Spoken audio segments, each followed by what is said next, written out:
ഒരു time pass, അല്ലാതെ പിടിച്ചിരുത്തുന്ന ഒരു ഫാക്ടേഴ്സും ഇല്ല. ഒരു സിനിമ എന്നുള്ളതല്ലാതെ വേറെ പ്രത്യേകിച്ചൊന്നുമില്ല. കണ്ടിരിക്കാം, വെറുതെ കണ്ടിരിക്കാം. ചിലക്കൊക്കെ ഉറക്കം വന്നു പോവും. ഈ പറഞ്ഞ പോലെ പ്രത്യേകിച്ച് ഫസ്റ്റ് ഹാഫ് കണ്ടിരിക്കാം. അവസാനം വരെ ഒരു ത്രില്ലിംഗ് ആണ്.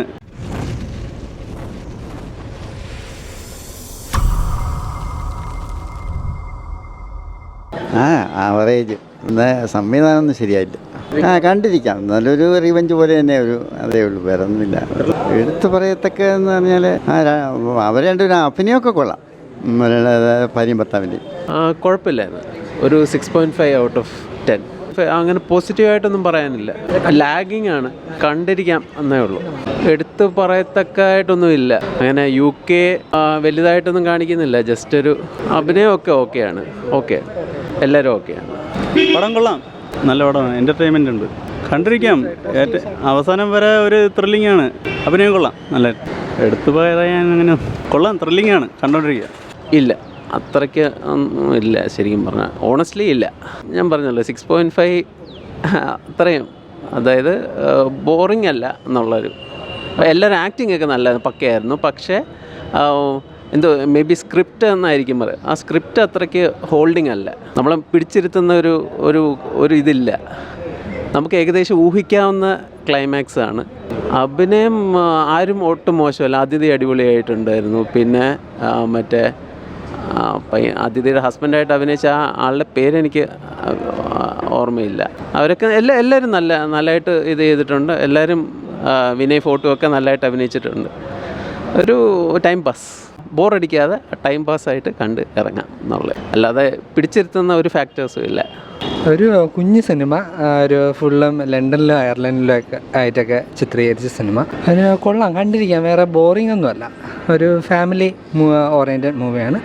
ഫസ്റ്റ് ഹാഫ് വരെ ഒരു നോർമൽ ഒരു ഫാമിലി ഇതായിട്ടും, അതിന് ശേഷം ഒരു ത്രില്ലർ പോലെ, ഒരു സർവൈവൽ ത്രില്ലറല്ല, ഒരു രക്ഷപ്പെടുത്തി കൊണ്ടുപോകുന്ന ത്രില്ലർ. അങ്ങനെ അത്രയേ ഉള്ളൂ. കണ്ടിരിക്കാം, വെറുതെ കണ്ടിരിക്കാം. ചിലക്കൊക്കെ ഉറക്കം വന്നു പോവും. ഈ പറഞ്ഞ പോലെ പ്രത്യേകിച്ച് ഫസ്റ്റ് ഹാഫ്. പിന്നെ സെക്കൻഡ് ഹാഫ് പിന്നെയും നമുക്ക് കണ്ടിരിക്കാം. പിന്നെ അഭിനയിച്ചവരുടെ കുഴപ്പമോ, പിന്നെ നന്നായിട്ട് പിക്ചറൈസ് ചെയ്തിട്ടുണ്ട്. ഒന്ന് രണ്ട് പാട്ടുണ്ട്. അപ്പോൾ കൈലാസ് മേനോൻ്റെ പാട്ടുകൾ കൊള്ളാം. ജസ്റ്റ് ഇങ്ങനെ കണ്ടിരിക്കാം. ബോറിംഗ് ഒന്നുമല്ല, ഇങ്ങനെ വെറുതെ കണ്ടിരിക്കാം എന്നുള്ളതല്ലാതെ പ്രത്യേകിച്ച് പുതുമയൊന്നുമില്ല കഥ. കാരണം വിദേശത്ത് ചെയ്താൽ ഫുള്ളും ഈ സിനിമയുടെ ഒരു 90% ലണ്ടനിലും അയർലൻഡിലും ആയിട്ടാണ് ഷൂട്ട് ചെയ്തത്. അപ്പോൾ അത്രയും പൈസ എടുത്ത് ചെയ്തിട്ടുണ്ട്. പക്ഷേ എന്തോ ഇത് ആൾക്കാർക്ക് അങ്ങനെ എല്ലാവർക്കും അങ്ങ് ഇഷ്ടപ്പെടുമെന്ന് അറിയാൻ പാടില്ല. ഒരു കുഞ്ഞു പടം. അഭിനയം അനുമോഹനും അതിഥി രവിയും അവരെ മെയിൻ. പിന്നെ നിഷ സാരംഗി, പിന്നെ ബിജു സോപാനം, നമ്മുടെ വിജയ് ബാബു, പിന്നെ അങ്ങനെ എല്ലാവരും ഉണ്ട്. അഭിനയമൊന്നും ആരെയും മോശമൊന്നും പറയാനോ ബോറിങ്ങോ അങ്ങനെയൊന്നുമല്ല. ഒരു സാധാരണ കഥ എന്ന് പറയുമ്പോൾ വിദേശത്തു നിന്ന് പാസ്പോർട്ട് ഒന്നും ഇല്ലാതെ ഒരാളെ കടത്തിക്കൊണ്ടുവരിക, അല്ലെങ്കിൽ അതൊന്നും ഇല്ലാതെ അങ്ങോട്ട് പോവുക. അതൊക്കെയാണ് എൻ്റെ ഒരു സെക്കൻഡ് ഹാഫിൽ പറയുന്നത്. ഒരു മെസ്സേജൊന്നുമില്ല. കാരണം ഒരിക്കലും മെസ്സേജ് അല്ല. കാരണം പാസ്പോർട്ടും വിസയില്ലാതെ ഒരു രാജ്യത്തു നിന്ന് വേറൊരു രാജ്യത്തേക്ക് കടക്കുക എന്ന് പറഞ്ഞാൽ ക്രൈമല്ലേ. വെറുതെ കണ്ടിരിക്കാം.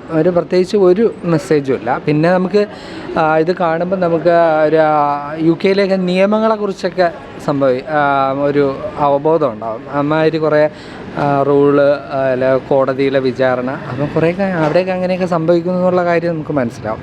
ത്രില്ലറൊന്നും അല്ല. വെറുതെ കണ്ടിരിക്കാം എന്ന് പറയാം. ആദ്യം ഒരു ഫാമിലി, പിന്നീട് ഈ പറഞ്ഞ പോലെ നമ്മൾ പോലീസ് പട്ടാളം ഒന്നും അറിയാതെ ഒരാളിനെ രക്ഷപ്പെടുത്തുക എന്നൊക്കെ പറയുമ്പോൾ നമ്മൾ ആ ഒരു ത്രില്ല്, അല്ലാതെ വേറൊന്നുമില്ല. വേറെ പ്രത്യേകിച്ച് സസ്പെൻസ് ത്രില്ലറോ അങ്ങനെയൊന്നുമല്ല. ഒരു സിനിമ എന്നുള്ളതല്ലാതെ വേറെ പ്രത്യേകിച്ചൊന്നുമില്ല.